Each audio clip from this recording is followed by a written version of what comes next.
بدلیں زندگی زیتون ٹی وی۔ اللہم صلی علی محمد وعلی آلہ وصحبہ وسلم۔ زیتون ٹی وی۔ الحمد للہ نحمده ونستعینه ونستغفره ونؤمن به ونتوکل علیہ ونعوذ باللہ من شرور انفسنا ومن سیئات اعمالنا من يهده الله فلا مضل له ومن يضلله فلا هادي له وأشهد أن لا إله إلا الله وحده لا شريك له وأشهد أن سيدنا وسندنا ونبينا ومولانا محمدا عبده ورسوله صلى الله تعالى عليه وعلى آله وأصحابه وبارك وسلم تسليما كثيرا۔ اما بعد، پچھلے مجلس میں ایک حدیث شروع کی تھی جس میں حضرت عبداللہ ابن عمرو ابن عاص رضی اللہ تعالیٰ عنہ، جو بڑے درجے کے اونچے درجے کے صحابہ کرام میں سے ہیں، ان سے کسی نے پوچھا تھا کہ حضور نبی کریم سرورت عالم صلی اللہ علیہ وسلم کی کیا صفات تورات میں مذکور ہیں؟ تو حضرت عبداللہ بن عمر رضی اللہ تعالیٰ عنہ چونکہ پچھلی کتابوں سے بھی واقف تھے، تورات انجیل وغیرہ پڑھے ہوئے تھے، اس لیے ان سے پوچھا گیا تھا اور انہوں نے جواب میں تورات کی وہ حصے سنائے جس میں رسول کریم سرورت عالم صلی اللہ علیہ وسلم کی تشریف آوری کی بشارت بھی تھی کہ آپ آخری زمانے میں تشریف لانے والے ہیں، اور آپ کی کچھ صفات بھی بیان فرمائی۔ اس میں یہ بیان فرمایا کہ تورات میں اللہ تبارک و تعالی نے نبی کریم سرورت عالم صلی اللہ علیہ وسلم سے پہلے خطاب فرمایا، یعنی اللہ تعالیٰ نے حضور اقدس صلی اللہ علیہ وسلم سے خطاب کرتے ہوئے فرمایا، حالانکہ اس وقت تک رسول کریم صلی اللہ علیہ وسلم دنیا میں تشریف نہیں لائے تھے، لیکن اللہ تبارک و تعالیٰ نے خطاب فرمایا، گویا اللہ تبارک و تعالیٰ نے عالم ارواح میں یا تو خطاب فرمایا یا جب رسول کریم صلی اللہ علیہ وسلم جب تشریف لا چکیں گے تو گویا وہ خطاب اس وقت متوجہ ہوگا۔ پہلے دو جملے تو اللہ تعالیٰ نے اپنے طرف سے خطاب کے استعمال فرمائے اور پھر عام لوگوں کو رسول کریم صلی اللہ علیہ وسلم کی صفات بتائیں کہ ان کی خاص صفات کیا ہیں۔ تو پہلے دو جملے جس میں نبی کریم صلی اللہ علیہ وسلم سے خطاب فرمایا تو یہ فرمایا انت عبدی و رسولی، تم میرے بندے ہو اور میرے پیغمبر ہو۔ سمیتک المتوکل، میں نے تمہارا نام متوکل رکھا ہے۔ تو ذرا یہ بات میں پچھلی مرتبہ عرض کر رہا تھا کہ حضور نبی کریم سرورت عالم صلی اللہ علیہ وسلم کی تو بڑی اعلیٰ صفات خود قرآن کریم میں مذکور ہیں۔ کہیں یہ فرمایا کہ وما ارسلناک الا رحمۃ للعالمین، آپ سارے عالموں کے لیے رحمت ہیں۔ انا ارسلناک بشیرا ونذیرا وداعیا الی اللہ باذنہ وسراجا منیرا، کہ آپ کو ایک روشن چراغ ہم نے بنا کر بھیجا۔ بڑی بڑی صفتیں اللہ تبارک و تعالی نے نبی کریم صلی اللہ علیہ وسلم کی بیان فرمائی، لیکن سب سے پہلی صفت جو بیان فرمائی وہ یہ بیان فرمائی کہ انت عبدی، تم میرے بندے ہو۔ جس سے پتہ چلا کہ انسان کی جتنی بھی صفتیں ہوں، انسان کتنے بھی کمال کو پہنچ جائے، کسی بھی علم میں، ہنر میں، عبادت میں، زہد میں، کسی بھی مقام پر پہنچ جائے، سب سے اعلیٰ وصف انسان کا یہ ہے کہ وہ بندہ بنے، کہ وہ بندہ ہو اللہ کا۔ عبدیت، اللہ تعالیٰ کی بندگی اور اس عبدیت کا احساس، یہ سب سے بڑی نعمت ہے، سب سے بڑی صفت ہے جو کسی انسان کو حاصل ہو سکتی۔ اور یہ جو بزرگوں کے ہاں کہا جاتا ہے کہ بھئی بزرگوں کی صحبت حاصل کرو، بزرگوں کی صحبت حاصل کرو، ان کے پاس جا کے رہو، ان سے استفادہ کرو، تو اس میں سب سے بڑا مقصد یہی ہوتا ہے کہ عبدیت حاصل ہو جائے، انسان کے دل میں عبدیت کا احساس جاگزین ہو جائے، اللہ کا بندہ بننے کا احساس اس کے دل میں جاگزین ہو جائے۔ پچھلے مرتبہ بھی اس کی تھوڑی تشریح کی تھی، لیکن سچی بات یہ ہے کہ اس کی جتنی تشریح کی جائے کم ہے۔ عبدیت اعلیٰ ترین مقام ہے کسی انسان کا۔ اس کائنات میں رسول کریم سرورت عالم صلی اللہ علیہ وسلم سے افضل کوئی نہیں ہو سکتا. کوئی فرشتہ، کوئی جن، کوئی انسان، کوئی یہاں تک کہ کوئی پیغمبر بھی نبی کریم صلی اللہ علیہ وسلم سے افضل نہیں ہو سکتا. اتنے بڑا مقام اللہ تبارک و تعالی نے اپنے بعد جو کسی کا مقام رکھا ہے جناب نبی کریم صلی اللہ علیہ وسلم. بعد از خدا بزرگ تو ہی قصہ مختصر، اللہ کے بعد سب سے اونچا مقام سرکار دو عالم صلی اللہ علیہ وسلم. لیکن آپ کے سارے مقامات میں سب سے پہلے انت عبدی، تم میرے بندے ہو. تو معلوم ہوا کہ سب سے بڑی چیز انسان کے لیے عبدیت کا مقام ہے کہ وہ بندہ بن جائے. ساری خرابیاں یہاں سے پیدا ہوتی ہیں کہ انسان کے دل میں یہ آ جاتا ہے کہ میں فلاں ہوں، میں ایسا ہوں ویسا ہوں، میرے اندر فلاں صفت ہے، میرے اندر فلاں کمال ہے. یہ احساس پیدا ہو جاتا ہے، دوسرے سے برتر ہونے کا احساس پیدا ہو جاتا ہے، اور اس کی وجہ سے تکبر پیدا ہوتا ہے، اس کی وجہ سے حسد پیدا ہوتا ہے، اس کی وجہ سے دوسروں کی تحقیر پیدا ہوتی ہے. یہ ساری باتیں اور اسی طرح معصیتیں وہ نکلتی ہیں اس بات سے کہ انسان نے اپنے عبد ہونے کا، بندہ ہونے کا تصور اس کے دل میں بیٹھ جائے تو بس یہ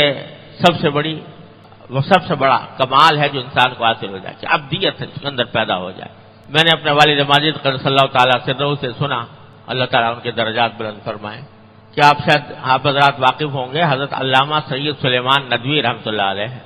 بڑے محقق عالم تھے، بڑی کتابیں لکھی ہیں،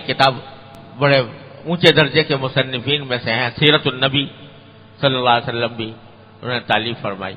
وہ اپنا واقعہ بیان کرتے تھے میرے والد ماجد رحمۃ اللہ علیہ سے، کہ فرماتے تھے کہ میں نے جب سیرت مبارکہ لکھی، نبی کریم صلی اللہ علیہ وسلم کی سیرت لکھ تو دی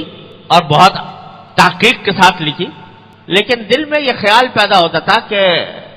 سیرت تو تم نے لکھ دی نبی کریم صلی اللہ علیہ وسلم کی، لیکن اس سیرت کا کوئی عکس، اس کا کوئی حصہ تمہارے اپنی زندگی میں بھی آیا کہ نہیں؟ جس ذات والا صفات کی سیرت لکھی ہے، آپ کے اخلاق طیبہ کا بیان ہے، آپ کے اخلاق فاضلہ کا بیان ہے، تمہارے اندر بھی کچھ آیا اس کا حصہ؟ تو جب اس لحاظ سے دیکھتا تھا تو دل میں ایک تڑپ پیدا ہوتی تھی کہ کس طرح میں نبی کریم سرور عالم صلی اللہ علیہ وسلم کی صفات کو اپنے اندر پیدا کروں. اور ساتھ میں یہ بھی ان کے دل میں بات تھی کہ عام طور سے آدمی کی اصلاح اس وقت تک نہیں ہوتی جب تک کہ کسی اللہ والے کی خدمت میں جا کر آدمی اپنے آپ کو پیش نہ کرے اور ان سے اصلاح نہ کرائے. جب تک کسی اللہ والے کی خدمت میں نہ آ جائے اس وقت تک اصلاح نہیں ہوتی. تو فرماتے ہیں کہ سارے ہندوستان اس وقت تک ایک تھا، پاکستان ہندوستان سب ایک ہی تھا، تو سارے ہندوستان میں نظر دوڑاتا تھا تو کہیں پر بھی نگاہ نہیں جاتی تھی. اگر جا کر ٹھہرتی تھی تو حضرت حکیم الامت مولانا اشرف علی صاحب تھانوی رحمۃ اللہ علیہ کے بارے میں خیال ہوتا تھا کہ میں ان کی خدمت میں جاؤں اور ان سے جا کر استفادہ کروں. تو ایک مرتبہ صرف تجربے کے لیے یہ سوچ کر کہ جا کر میں دیکھوں کہ میرا وہاں دل لگتا ہے کہ نہیں لگتا ہے، حضرت حکیم الامت مولانا اشرف علی صاحب تھانوی رحمۃ اللہ علیہ کی خدمت میں تھانہ بھون پہنچے، اور خیال تھا کہ ایک آدھ دن رہ کر وہاں پر حضرت کے مزاج و مذاق کا اندازہ کریں گے، حضرت کی باتیں سنیں گے تو دل کو لگتی ہیں کہ نہیں لگتی ہیں وغیرہ. تو جا کر رہے. ایک آدھ دن کے بعد جتنی دیر بھی قیام رہا تو طبیعت تو مائل ہوئی حضرت کی طرف. جب چلنے لگے تو چلتے وقت حضرت مولانا سید سلیمان ندوی رحمۃ اللہ علیہ نے حضرت تھانوی سے عرض کیا کہ حضرت کوئی نصیحت فرما دی. اور یہ بھی ایک بڑا اچھا طریقہ ہوتا ہے کہ جب کسی اللہ والے سے ملاقات ہو تو اس سے نصیحت کی فرمائش کر دی جائے، بشرطے کہ اس کی طبیعت پر بار نہ ہو، کوئی جلدی میں نہ ہو وہ، تو اس وقت اس سے فرمائش کر دینا کہ کوئی نصیحت کر دیجئے. یہ بڑی اچھی بات ہوتی ہے اس واسطے کہ جب نصیحت کی فرمائش کی جاتی ہے تو بسا اوقات اللہ تبارک و تعالیٰ اس اللہ کے بندے پر، اس اللہ والے پر وہی بات اس کے قلب میں ڈالتے ہیں جو مخاطب کے لیے فائدہ مند ہوتی ہے. اس کی بڑی عجیب عجیب مثالیں ہیں بزرگوں کے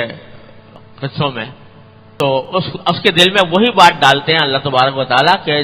جو اس کے لیے فائدہ مند ہوتی ہے. تو اس لیے حضرت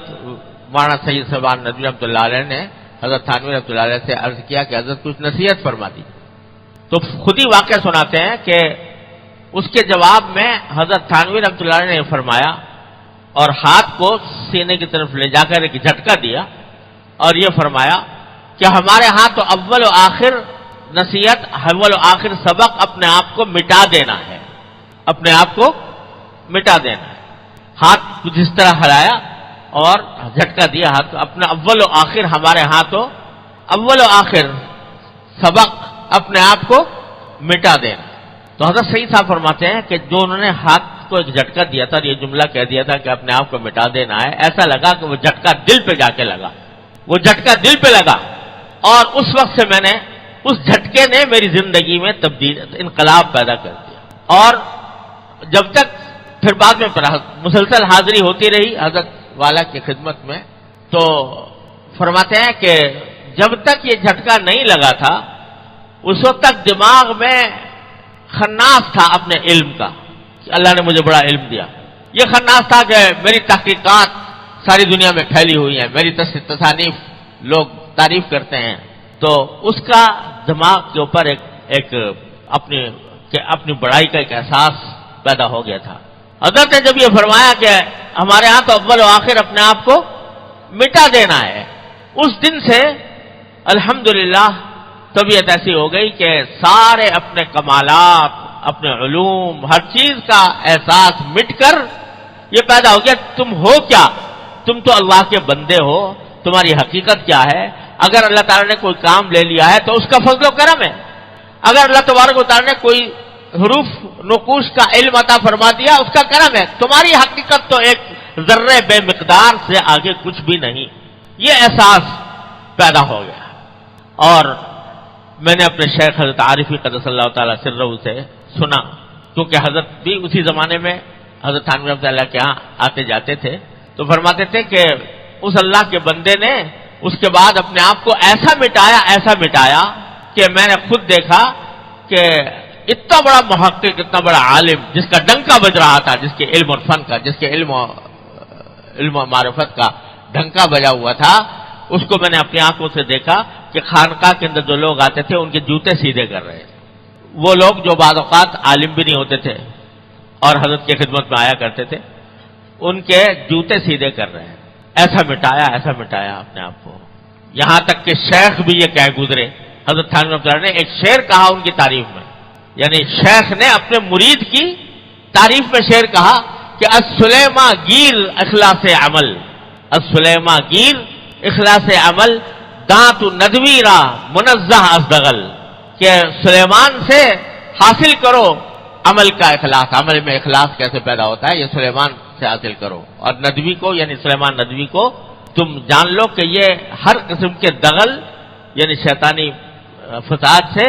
منزہ اللہ تعالیٰ نے بنا دیا ان کو۔ شیخ تعریف کرنے میں شعر کہہ رہا ہے اپنے مرید کی، کس طرح مٹانے، ساری کیا بات ہوئی کہ مٹا دیا اپنے آپ۔ کیا معنی مٹانے کے؟ مٹانے کے معنی یہی ہے عبدیت، کہ میں کچھ بھی نہیں ہوں، اگر میرے پاس کوئی چیز ہے تو وہ محض اللہ تبارک و تعالیٰ کی عطا ہے، جب چاہے چھین لے۔ اگر علم ہے اس کا کیا بھروسہ، جب چاہے چھین لے۔ اتنا بڑا جو کچھ علم حاصل کر لو، کوئی علم و ہنر حاصل کر لو، پتہ نہیں کس وقت سلب ہو جائے۔ تو کس بات پر اترانا، کس بات کے اوپر تکبر کرنا، کس بات پر اپنی بڑائی سمجھنا؟ اس کی عطا ہے، وہ جب چاہے دیتا ہے، جب چاہے نہیں دیتا، جب چاہے چھین بھی لیتا ہے۔